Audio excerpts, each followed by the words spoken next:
Okay, good evening and welcome to one and all. Pleasure to have the opportunity to do a little learning with you tonight, just to bring everyone up to speed.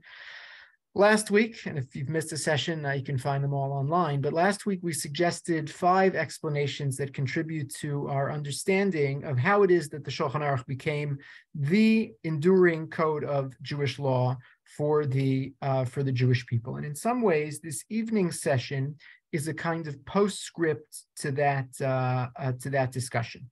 Okay, for a number of decades after its publication, as we discussed, for a number of decades after its publication, the question of the Shulchan Aruch's authority was not entirely settled. And we saw all kinds of critiques from contemporaries and successors of Rabbi Yosef Karo at the end of the 16th and beginning of the 17th century. The book and the codification, the idea of codification, generated all kinds of opposition and controversy. But let's say by the middle of the 17th century, it seems that a lot, maybe most of the dust had settled, and the Shulchan Aruch had emerged as a text of singular import. And it's here in the 17th century that I want to pick up our story this evening. Okay. And I've titled this class "The Cataclysms of the 17th Century and the Poskim." Looming large, okay, are two dates which we're going to come back to often over the course of this session: 1648, 1649, the Chmelnytsky massacres, and 1666, the declaration of Shabtai Tzvi's messiahship. Okay, so just kind of park those dates in the back of your mind. So what happens in the middle of the 17th century is that a number of very important scholars begin writing commentaries to the Shulchan Aruch. Okay. So again, Reb Moshe Isserles, who's functionally a contemporary, wrote and included his glosses in the text of the Shulchan Aruch, and that was one explanation that we mentioned last week that surely contributed in a major way to the notion of the Shulchan Aruch as a singular text, because it was representing not only the Sephardic tradition but also now the Ashkenazic tradition. So everyone had a voice in this new unified code. Maybe the first commentary to be written to the Shulchan Aruch, quote unquote, which includes both the work of Rabbi Yosef Karo and Rabbi Moshe Isserles, probably the first was a commentary by a man called Rabbi Yeshua Falk HaKohen, not to be confused with someone who lived about a century later, who was known as the Pnei Yeshua and had the same name. But Rabbi Yeshua Falk HaKohen, who died in 1614, published a book called the Me'iras Einayim, Sefer Me'iras Einayim, which was known by its Roshei Tevos as the Sma. It was a commentary to the Choshen Mishpat section of Shulchan Aruch, and it was groundbreaking and still appears in many print editions of the Shulchan Aruch. It was very important. There was a second work by an author we know very little about called the Ateres Tzvi, and for reasons we won't get into tonight, ended up not being accepted in any way, shape, or form, not really even studied in subsequent generations. Most people in a base medrash probably have not heard of the Ateres Tzvi, even though he was one of the earliest commentaries to the Shulchan Aruch. Okay, but tonight, I want to focus specifically on 3 individuals who were instrumental in cementing the reputation and centrality of the Shulchan Aruch.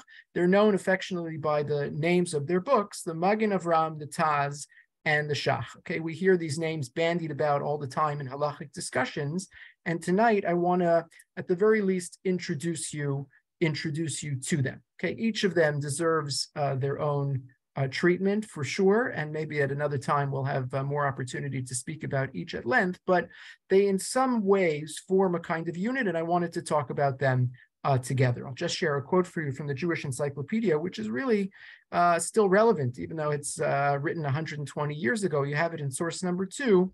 Although all these men, right, these writers of commentaries, although all these men preserved a certain independence toward the work, they yet confirmed its authority, the Shulchan Aruch's authority, by making it the basis of their own works and by undertaking to explain it. And that's a kind of central motif around which I want to build our discussion tonight, the notion that it was these accumulating nosei kelim, as they're known, that made the Shulchan Aruch into into what it is. Again, we could have imagined an alternate reality as a result of the issues that we talked about last week, the effect of the Ramah and the Yad Hashem and the print revolution and so on. Those surely would have had and did have a major effect on the trajectory of the Shulchan Aruch, but something else happened a century later that really cemented its identity. And what happened is the focus of our discussion tonight, the publication of these commentaries by these extraordinary men.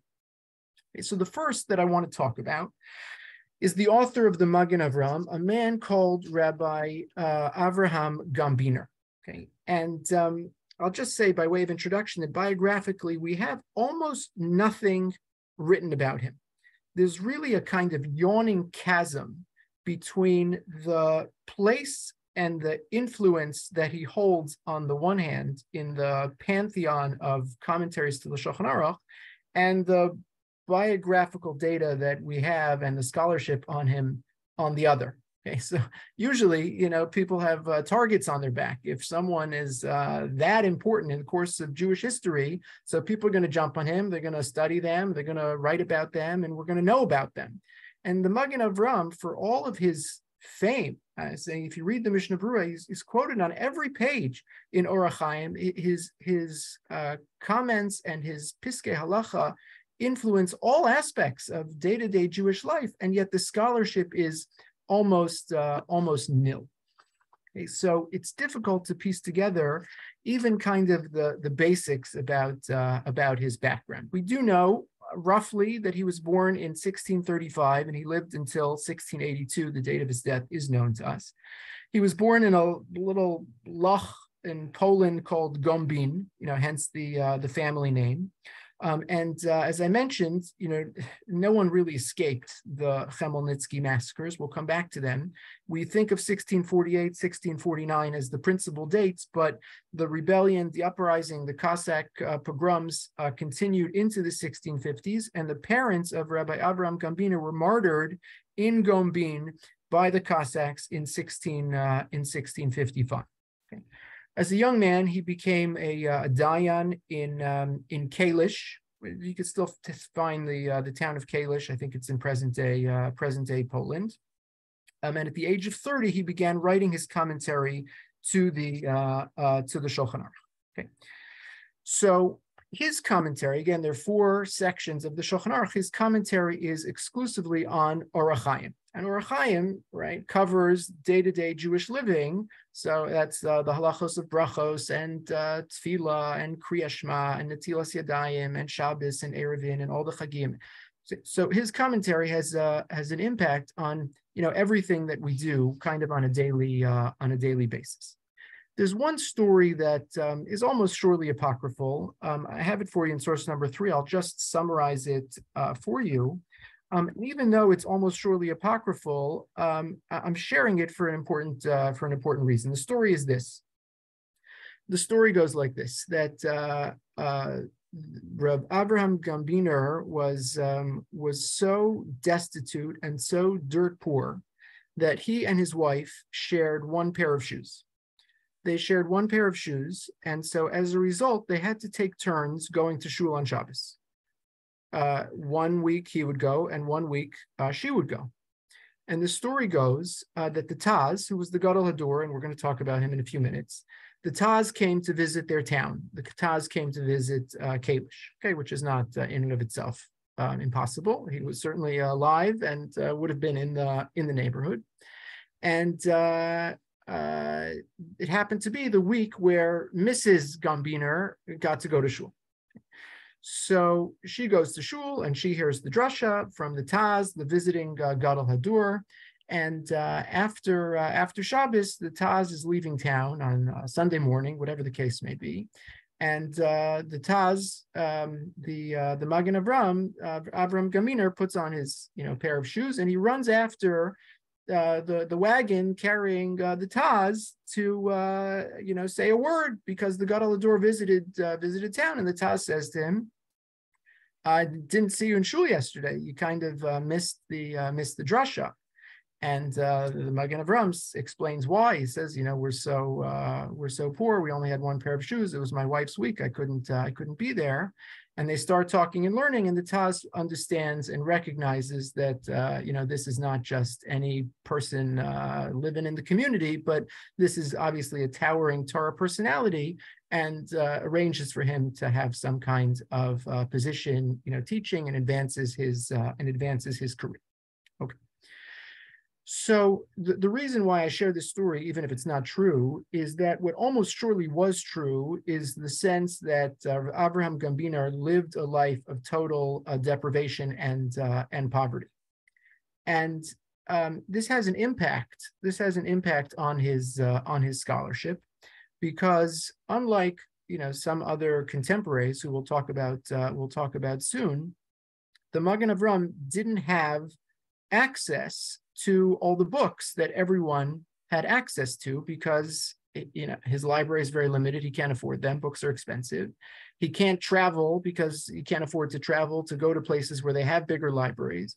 And so there's this fascinating phenomenon, which is borne out in the course of the commentary of the Magen Avram, which is that he relies on secondary sources, such as there's a book called the Knesset Hagdola, which is tends to summarize a lot of the earlier sources. So the Magen Avram is using secondary sources without access to the primary sources.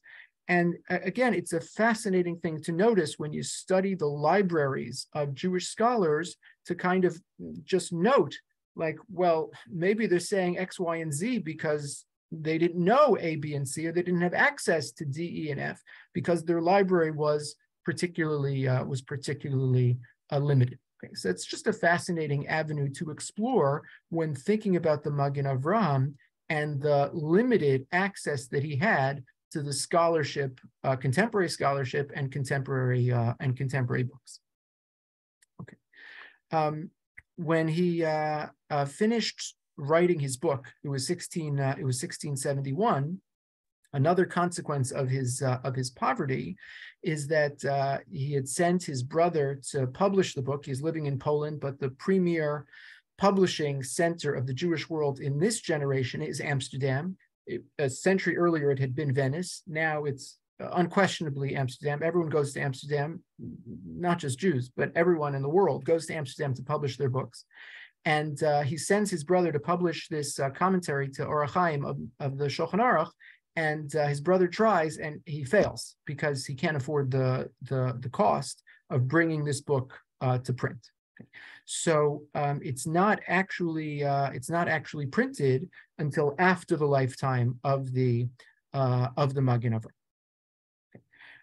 I'll just add a couple quick notes about the Magen Avram, to get a glimpse of what it is that he's doing in his commentary.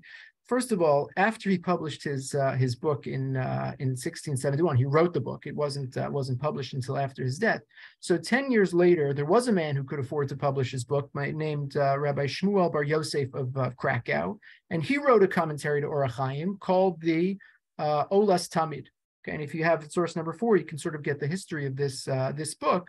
The Olas Tamid came out, and people were so excited. It's a wonderful commentary to Orach Chaim. The Magen Avram, in basically the last year of his life, went back and edited his own text to critique all the many problems and mistakes in the Olas Tamid. And when his book was published in 1692, it almost immediately supplanted the earlier published work. So no one's ever heard of the Olas Tamid. It sort of blew out of the water of the competition and became the principal commentary to the Shulchan Aruch on Orach Chaim. Two things, or maybe just 3 quick points about the Magen Avram before I pause and take any questions. One is the Magen Avram made it his duty to defend minhagim. Okay, I mentioned this in the context of the Ramah. If it was true about the Ramah defending Ashkenazic minhagim, it's like true to another order of magnitude with respect to the Magen Avram. Every line of the Magen Avram, I'm exaggerating, but only a little, is he says, yeah, this is what the Shulchan Aruch writes, this is what the Ramah says, it's wonderful, it's beautiful, it's true, but don't forget the minhag that we have, the minhag that we know, the minhag that we do, right? He wants everyone to know about the minhagim that are not recorded in the Shulchan Aruch and Ramah, and he wants to and he wants his readers to understand their centrality and their importance. The next thing I'll say about the Magen Avram is that he was a Kabbalist, and he introduced not an insignificant amount of Kabbalah into the halachic decision-making process, more than either the Shulchan Aruch or Ramah. And again, part of a larger discussion, but what ends up trickling down is now a discussion of the halachic process, which is informed much more heavily by Kabbalistic sources than we would have had absent the Magen Avram. He writes very succinctly, and again, this may have been because he couldn't afford the ink and paper, literally or figuratively. But because he writes so succinctly, sometimes even cryptically, what's amazing is that over the course of the next century, his commentary generates super commentaries. A commentary to a text is called a commentary. Commentary to a commentary is called a super commentary. So amazingly, important people, begin writing commentaries to the Magen Avram. Okay, so you're just trying to learn the Shulchan Aruch. What's the halacha? And then what does the Magen Avram say the halacha is? Or what does the Magen Avram even mean? And you go to the super commentary to understand what the Magen Avram said the Shulchan Aruch means, right? And it becomes a much more elaborate process. Okay. But again, in so many facets of things that go on every day in our Jewish lives, we rely upon the writings of the Magen Avram, and I hope this actually somebody wrote a little piece of their dissertation on the Magen Avram, and he mentioned to me, I wrote to him and said, "Are you going to publish this?" He said he's going to work on it, so maybe one day, in the not too distant future, we'll have more scholarship, which is certainly deserved and needed with respect to the life and contributions of the Magen Avram. Let me pause there and ask if there are any questions before I jump to the Taz. I have a quick question. Please. I'm just curious in terms of his Kabbalistic leanings. Is it Lurianic? Is it Sabbatean? I mean, where does he derive it from? Yes, that's a good question. It's a little eclectic, but my recollection is that it's mostly Lurianic.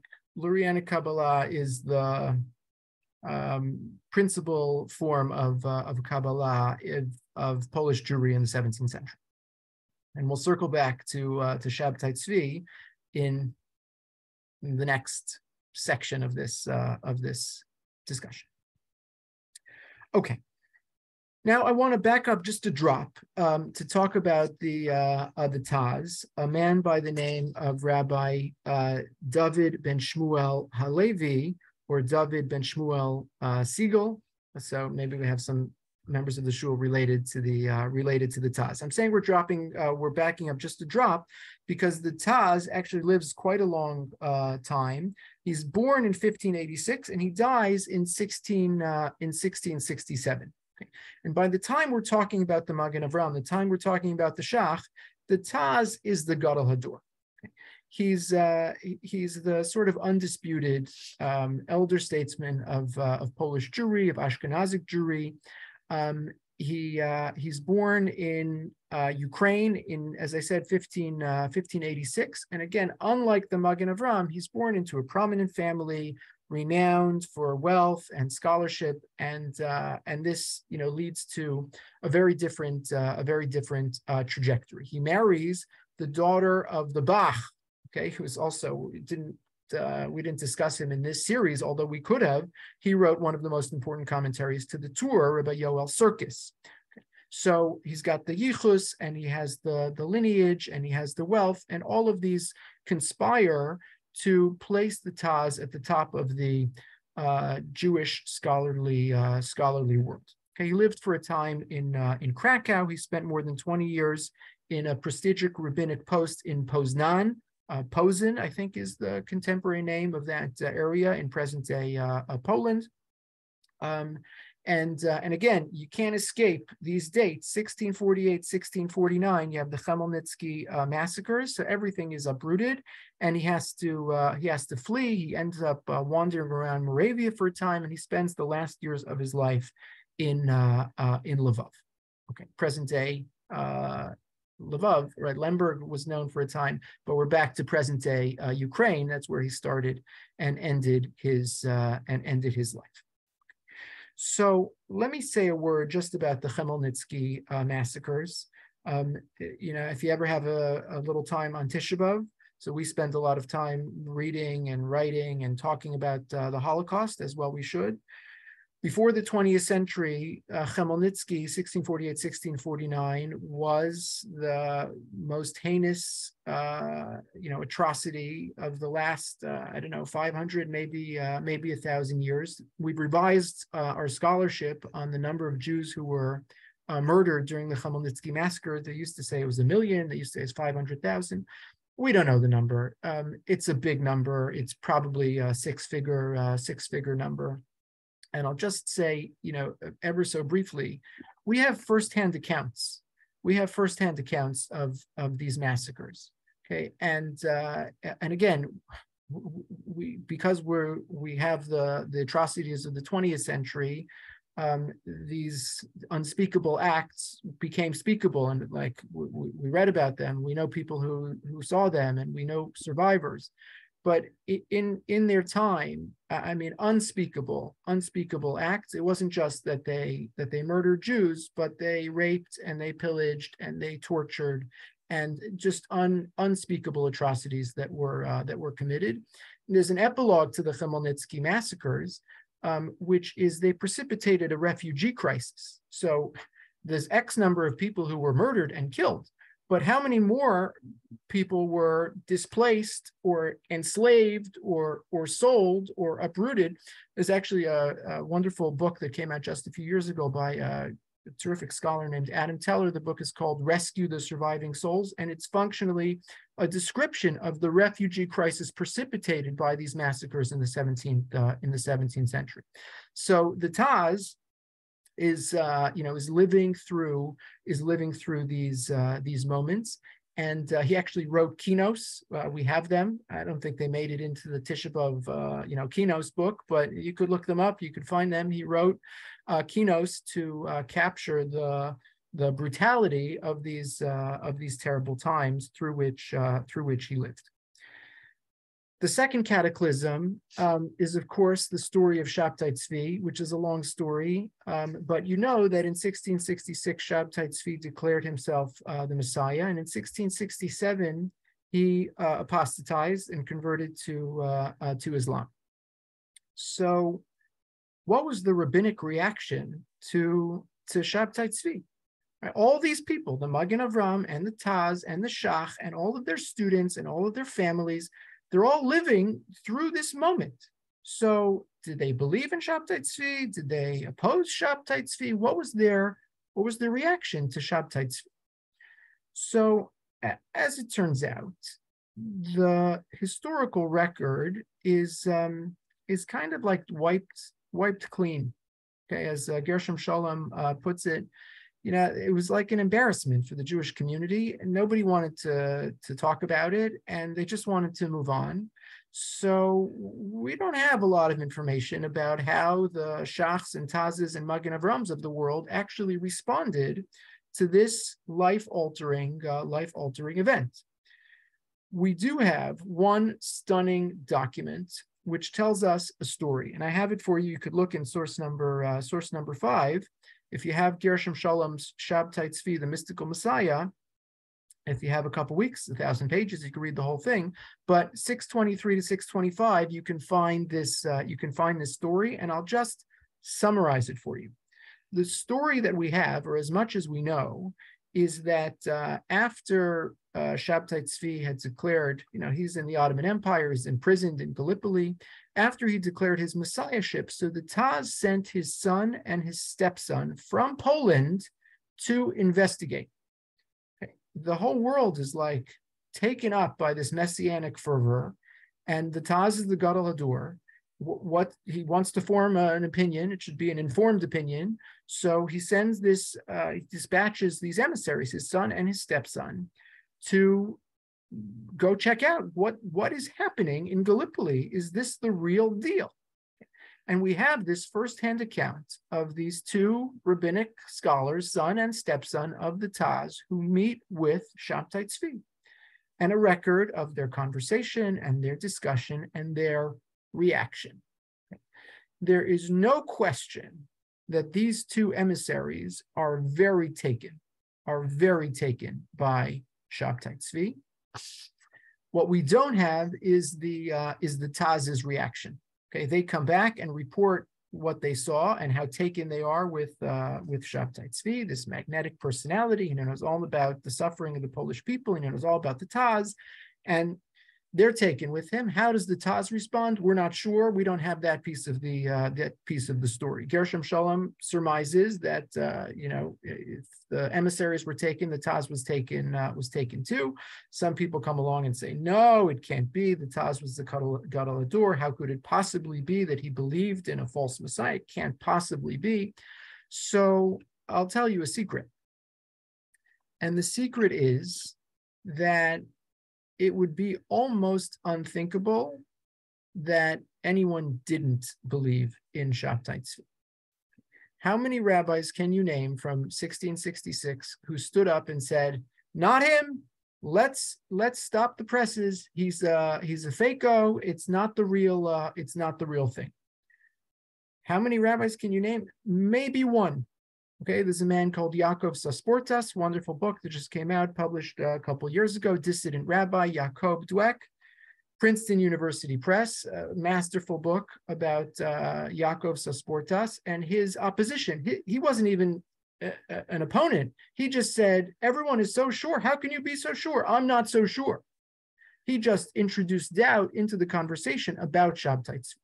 So all of this is a long-winded way of saying it would be shocking if any rabbi in Poland in 1666 didn't believe in Shabtai Tzvi. The world was overcome, Ashkenazim, Sephardim, almost no exceptions.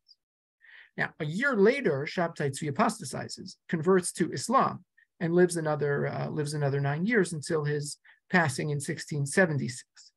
What happens then is that the overwhelming majority of the Jewish world says, oh my gosh, we got it wrong, we blew it, it's not our guy, and they reverted to their normal non-Messianic Jewish lives. There was a minority that continued to believe, there was a minority that even converted to Islam to follow their Messiah. Okay, that's heretical and deeply problematic, and we could talk a lot about that minority.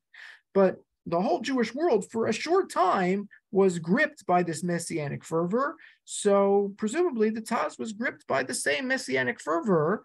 It doesn't change our opinion of the Taz or anyone, right? Because again, the whole world had been duped.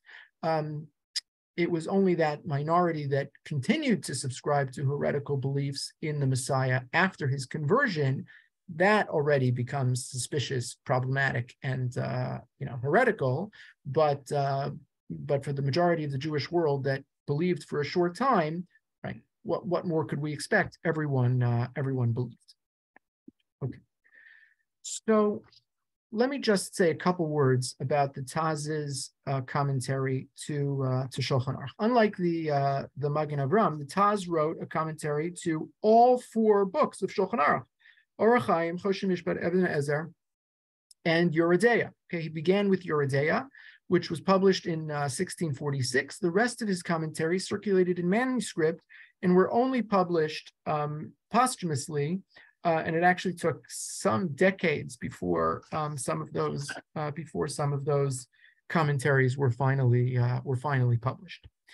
Source number 6, I have a relatively contemporary Israeli scholar who just sort of characterizes the commentary of the Taz, and he writes that at the end of the day, you shouldn't think of the Taz as a commentary, as a strict commentator to the Shulchan Aruch. You think of a commentator, so you think here's the Gemara and here's Rashi, and Rashi explains what the Gemara is saying. He says, the Taz doesn't function that way. He's not saying, oh, let me tell you what the Shulchan Aruch really means. What he's doing is kind of explaining and expanding the orbit of the Shulchan Aruch, and he says you should think of the Taz more as like a study aid to the Shulchan Aruch. So if you're interested in knowing something beyond what the Shulchan Aruch is saying, some of the sources, what does the Tur say? How do you respond to questions that might come up that people have asked about this particular sugya? So you can go to the Taz, and he'll discuss many of those issues. Unlike the Magen Avraham, right? Not only is he not succinct, but he's what's the word? Prolix. Right, and sometimes he'll get off on a tangent and he'll write a whole essay on a particular topic, which is only tangentially related to what the Shulchan Aruch is telling you. Right, so there's some unevenness when you have the two sides of the page. Sometimes you have the Shach and the Taz, sometimes you have the Magen Avraham and the Taz, and the Taz, takes up like 3/4 of the space because he writes in such an expansive manner. Because he was the Gadol Hadur, he was really considered to be decisive in his time. And when we come back to the Shach, so we'll just think a little bit about what happened between the Shach and the Taz. So I'll just conclude with one excerpt from a doctoral dissertation. Again, the Magen Avraham suffers from a little bit of this same phenomenon, which is a disconnect between, you had the Gadol Hadur, the Taz, outsized influence in the course of Jewish history, and where's the definitive biography of this man? And we don't really have it. There's a couple, a book here and a book there that are not particularly, well accepted by the scholarly community. So we're still waiting for a more authoritative book on the Taz. But there was a student at Yeshiva University who earned his PhD in 1948 by the name of Noah Rosenblum, and he actually published the dissertation later on in life. But I'll just share with you one excerpt from his dissertation, and just say one word about it. You have it in source number 7. He writes, the 17th century was one of the most cataclysmic centuries in the history of the Jewish community of Poland. Chmielnicki rebellion erupted like a dormant volcano and threatened the very foundations of Polish Jewry. On the threshold of this eventful century, Reb David Halevi, the Taz, appeared, unable to stem the gushing lava of barbarism that seemed to engulf his brethren. He decided to rescue the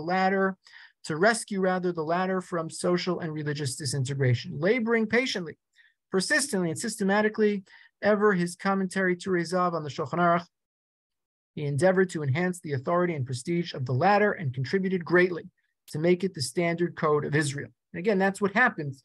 And I'm going to keep coming back to that. But because people like the Magen Avraham and the Taz attached their commentaries to the Shulchan Aruch, so it elevated the status of the Shulchan Aruch and made it even more singular. Aided by the commentary of Reb David, the Shulchan Aruch shone forward as a beacon of light to the remnants of a devastated Polish Jewry emerging from the ruins of the Chmielnicki pogroms. It shed light in the esoteric confusion caused by the pseudo-messianic movement of Shabtai Tzvi and pointed for future generations to a perplexed mankind the straight path to God's holy mountain. Okay, so it's very beautiful and poetic. I'll just make one comment, which is, by the time the Chmielnicki massacres occurred, right, the Taz was already in retirement age. By the time Shabtai Tzvi professed his messiahship, so he was already at the very end of his life. It was the year before he died. So he didn't write his commentaries with the hope of, giving comfort and direction to a people who had suffered these cataclysms. It may have worked out that way. Okay, but he didn't write his commentaries with those intentions. He wrote his commentary, actually published his commentary to Yordei in 1646, 2 years before Chmielnicki, in a relatively, I don't say peaceful world, but at a time when things were less bad than they were in the succeeding decade. So let me pause here and ask if there are any questions or comments before I round things out with the Shach.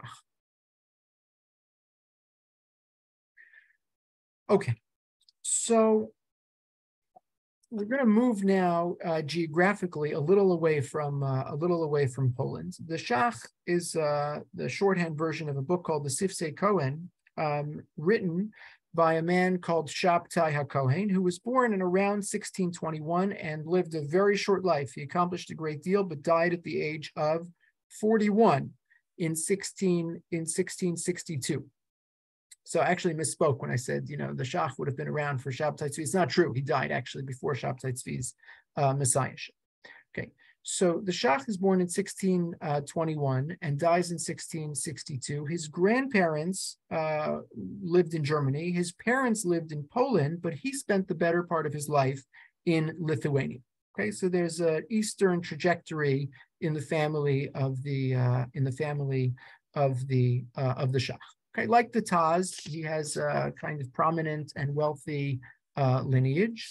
There's even some family tree somewhere where you can say that the Shach married the great granddaughter of the Ramah. There's some connection there. I'm not sure if it's ever been firmly established. Okay, so. After again, not too much biographical information on the Shach, but he was a prominent rabbi in Lithuania and ended up living in Halakhic, which is in Moravia, toward the end of his life. There's one letter. It's quite obscure. It was published in a journal in 1830, and I just share it with you because I think it's fascinating, and I think it actually is telling. You have it in source number 8. Still waiting for someone to write something about this letter. So in source number 8, I have a letter. We have a version that's in Hebrew, and I suspect it actually was written in Hebrew because it's not a translation. Meaning, this is verses and psukim that rhyme and run together. It would be hard to imagine this is a translation. This is probably the original letter, and it was written. And you can see it was written February 1660. It's dated, and it's addressed to a man. The top line here, HaPhilosoph Magister Valentini Vidrich. Okay, so I actually wrote to the University of Leipzig because this guy, it sounds like, was a professor at the University of Leipzig. So I wrote to the I wrote to the city University Leipzig library and said, you ever hear of a professor by the name of Valentini Vidrich? And can you tell me anything about him? I'm waiting to hear back. If I find out, I'll let you know. Okay. But fascinating that the Shach has a correspondence with clearly non-Jewish university professor in Leipzig. What's the correspondence? So, as best I could tell, and it's a challenging letter to decipher, but it seems like this fellow Valentini Vidrich asked the Shach to procure for him a book. So the Shach writes back and said, I'm so happy to receive your letter, and I'm sending you warm regards, and I'm sending you the book. And the book he names, it's a book called Habachur, which is a book of Hebrew grammar. And presumably the person he's writing to is a Hebraist who's interested in Hebrew grammar. He's writing this letter in Hebrew, so the recipient either can read it or can find someone who can translate it for him. And then I'll just share with you this line, which is really amazing. If you can see it on the screen here, this is source number 8. He says, "V'af gamzos eseh la'ava." Out of great love, I'll do the following. Adoni, la'avas Adoni, out of my love for you, ki vakesh mimenu liknos lo eze sefer, because you've asked me to buy for you a particular book. So he says, Yishlach li hamaus al yidei chiluf lebreslau. I want you to send I think it means a bill of exchange, right? Which would have been a kind of, we don't really have bills of exchange anymore, but it's something akin to like a cross between a money order and a check. Send payments through Breslau, which happens to be midway between Halashau and Leipzig, or thereabouts. Kisham or Vrim B'Shavim B'Tzmidus, there's lots of traffic there.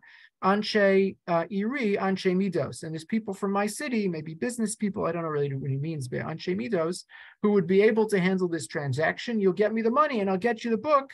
Beknelo, as Asher Yodienu, you just, what you let me know, I'll be happy to buy the book. And he says, with God's help, it's such a firm formulation, I'll be happy to get this book for you. So I just bring this up, because it's fascinating to know that someone like the Shach, who we're imagining living in a shtetl, in a ghetto in Lithuania, is corresponding with a university professor, in Leipzig. So it's stunning just to recognize that there's that, breadth going on in 1660. But what I think is equally fascinating is the university professor in Leipzig is asking the Shach for a book. Right? It should be the opposite. Like he should have access. The university professor should have access to everything, and the guy in the shtetl should be asking him, like, "Well, can you open my eyes?" No, the guy from Leipzig is writing to Halashau, right, for the Shach's help in procuring a book. Who knows, what kind of book?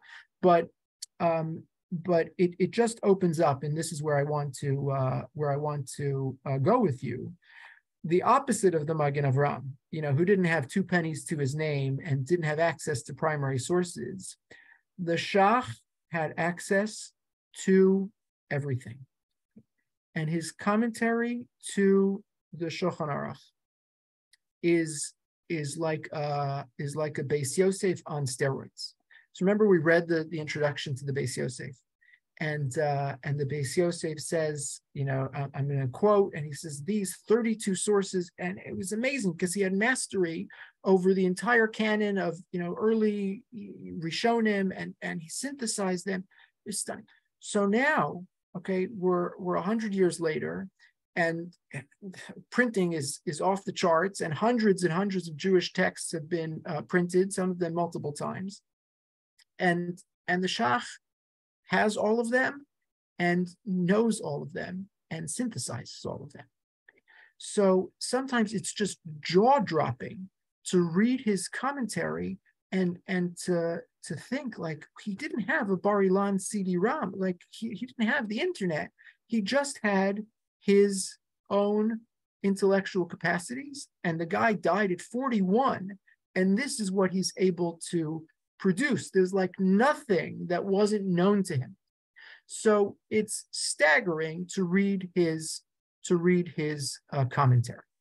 I have for you in source number 9, and again, this is the Chida, okay, the Chida who we've mentioned in the past, Reb Chaim Yosef David Azulai, who lives in the following century and writes an encyclopedia of Jewish personalities and Jewish books.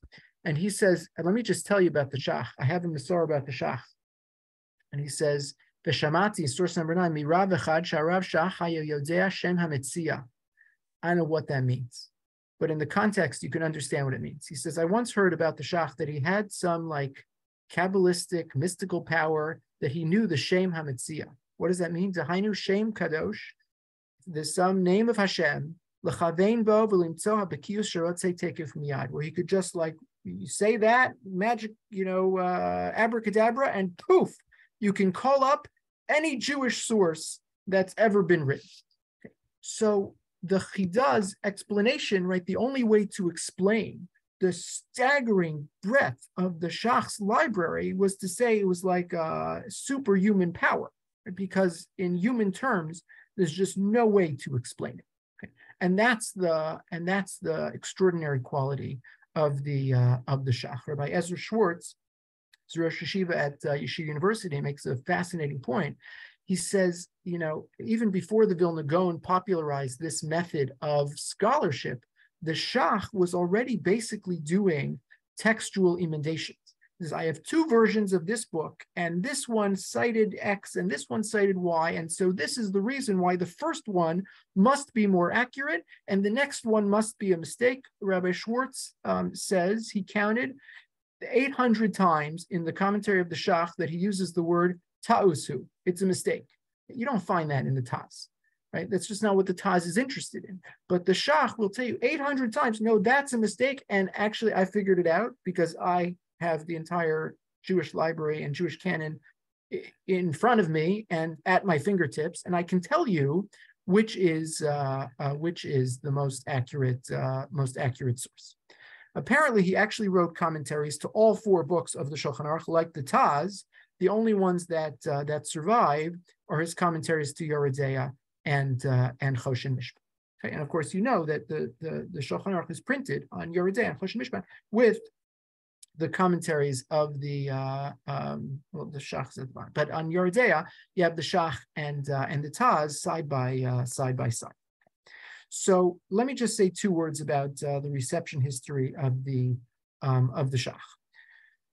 Remember, the Taz is the Gadol Hador, and he's already in 1646 published his commentary to Yoreh De'ah. In the very same year, 25-year-old Shabtai Cohen, Shabtai Katz, publishes his competing commentary to the Shulchan Aruch's Yoreh De'ah. So he gathers haskamas. Okay, haskama is an approbation, which usually appears at the front of the book. And if you want people to buy your book, we do the same thing today. So, there's a blurb, or there's, somebody has a nice thing to say. Maybe they haven't heard of the author, but they heard of the guy who reviewed it, the woman who reviewed it, and you say, oh, well, if they think it's good, maybe I'm. Okay, so haskamas were very common. You have 2, you have 3, you have 4, you have 5. He collects 18 haskamos from, again, all of these contemporary Gedolim, and he puts them at the front of his book so that everyone will know, I may look like a kid, 25, I'm a little upstart, but I'm just telling you, everyone knows that this is the real deal. And he articulated himself with a great deal of confidence and self-confidence. And as one can imagine, this generated not a small amount of controversy. You can imagine people saying, like, you can't just mess with the Taz. The Taz is the Gadol Hador. And the Shach said, well, I'm only messing with him because he's wrong. So it's fine. Okay. So I'm exaggerating, but again, only a little. The Taz responded after he saw the Shach's commentary, and without naming the Shach, he said, these questions or issues have been raised, and he writes something called the Daf Acharon to respond to the Shach, and then the Shach writes a whole new book to respond to the Taz. Okay, and they go back and forth. And I'll just share with you. I have this. It's actually not on your source sheet, but I'll put it up on the screen as source number 10. In his introduction to the Nekudas HaKesef, the Shach writes the following. Again, upstart Shach, Gadol Hador is the Taz, and he says, and they're fighting with each other. He says, Amar Mechaber Al Yaleh Alev Hakara B'Sifri Zeh Shebipnei Shaya Li Chas V'Shalom Eza Machlokes Im Baal Torei Zahav. If you're reading this, don't think that it's because I have some bone to pick with the Taz, the Gadol Hador. It's not true. Oh Yeshli Bilibi Ezo Tina Alav Chibarti Hasagos Al Sifro. He says, because I had some objection to him, that's why I wrote a book that's so opposed to him. It's not true. Ki halo noda lakol. Everybody knows. Kiniskaimu banu at vahav besufa v'hatorah machzeres acher achsanya shela sh'asisi achsanya l'habal turezav hayatzli shlosha yamim. We have this great relationship with each other, and I actually hosted him for 3 days, v'chibativ, and I gave him all kinds of kavod gadol, asher lo yuman, which is unbelievable, ki yusupar v'gam hu nichspad bi, and he also had great respect for me, arbe ad shenashkeni al rashi, he kissed me, v'samach bi mamash. We love each other. So at some point, what does Shakespeare say? Like, the lady doth protest too much. You correct my Shakespeare. But it's a problem. Okay, if you have to go that far to say, no, really, we love each other and we get along so beautifully and famously, and so there was an underlying tension, and of course we can understand it because the stakes were so high. Everyone is trying to understand, what the conclusion of the story is, what the Shulchan Aruch says, and what's the final psak. So, who had the final word in 1683?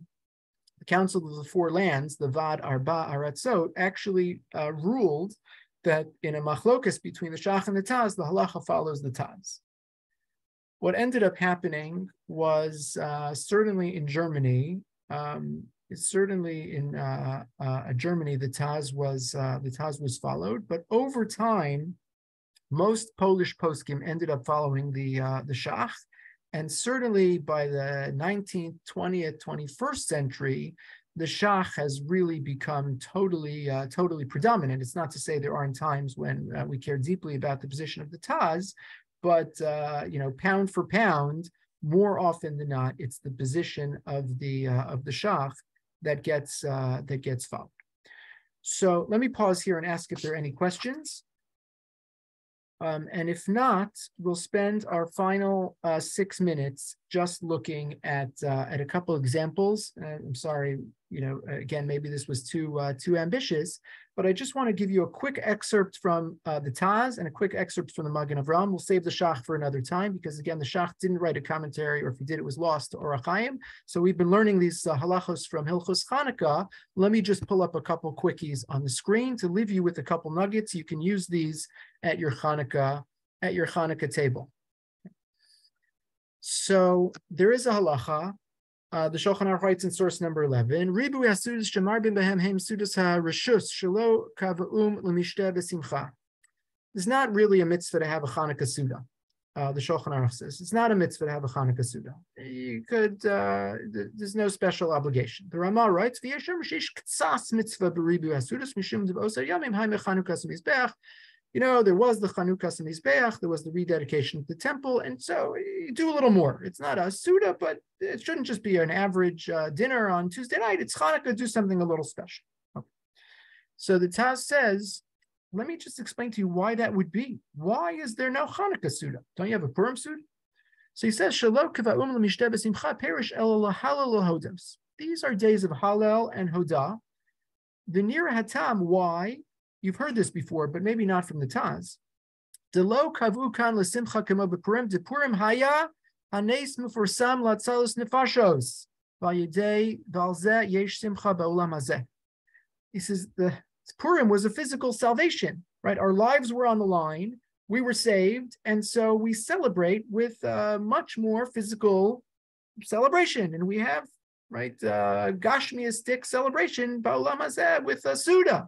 Masha Ein came to Chanukah, as opposed to Chanukah, the Avagav to Haisa Yeshua Mimenu Yisparach B'Milchama Mikamakom Lo Hayam Mefursam Hanes Rak B'Neiros, right? The open miracle, the Nes Nigla. When it came to Chanukah, it's true there was a military victory, but when we really celebrate is the spiritual victory, which is commemorated by the candles, and so there's not a physical manifestation of our celebration the same way that there is on Purim.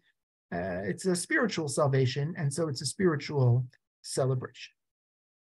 That's a kind of snippet from the Taz on Hilchos Chanukah, and a snippet from the Magen Avraham in source 13. The Shulchan Aruch writes, here's the halacha: Shachach ohezid v'lo hidlik im shkias hachama madlik v'holech ad shetichla regel min hashuk. Okay, so everybody knows this halacha. You're supposed to light it tzeis kochavim, but didn't happen. Something happened. It got later.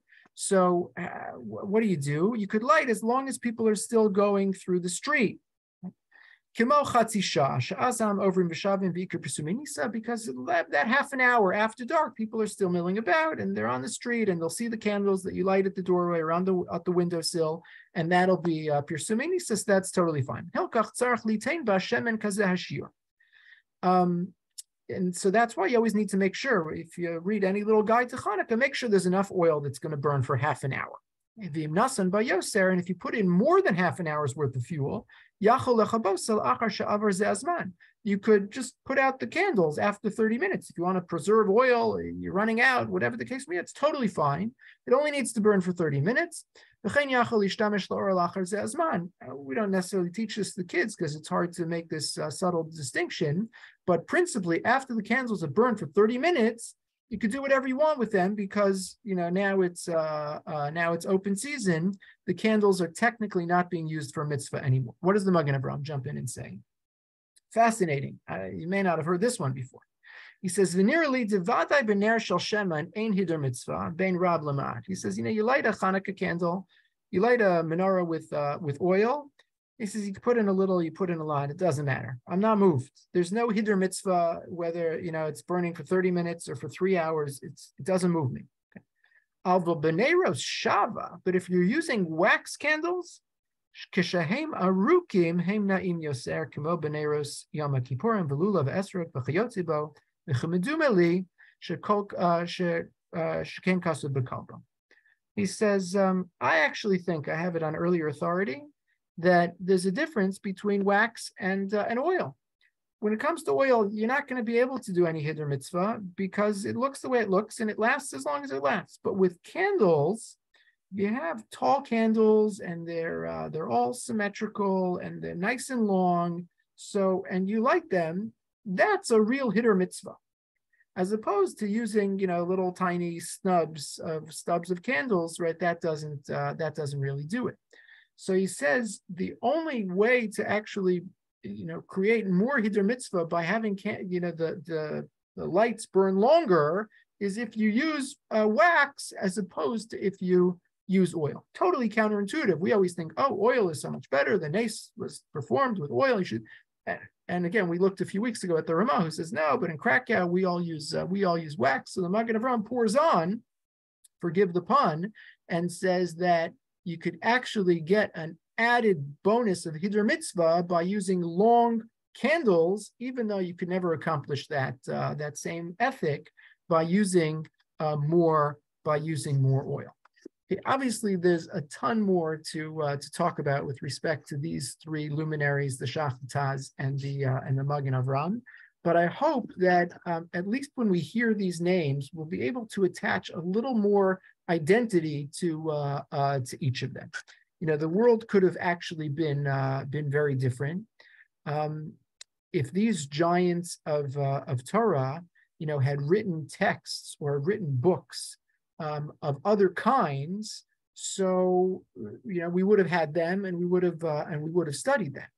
But their choice to attach their commentaries to the Shulchan Aruch cemented the Shulchan Aruch as the central and principal Halakhic text for all time, right? Maybe there was a moment when it was a little up in the air and there was some controversy, but when the Shach and the Taz and the Magen Avraham, they're like, they all bought in. Right? The fact that they wrote their commentaries to the Shulchan Aruch was the premier indication that we consider this to be the central text, and all discussions should begin and end here. And as a result, their commentaries generated further commentaries, and hundreds of years hence, right, they're still generating further discussion and further commentaries. And so there is now, no question that the Shulchan Aruch, along with the Ramah and the Nosei Kelim, there's no question that it occupies this central role and this decisive voice in the Halakhic discourse. Please God, we'll pick up here next time with the Shulchan Aruch Harav and Reb Shner Zalman of Liadi, the first Lubavitcher Rebbe. I'm going to stop the recording now, but happy to stay on for a few minutes to field any questions or comments.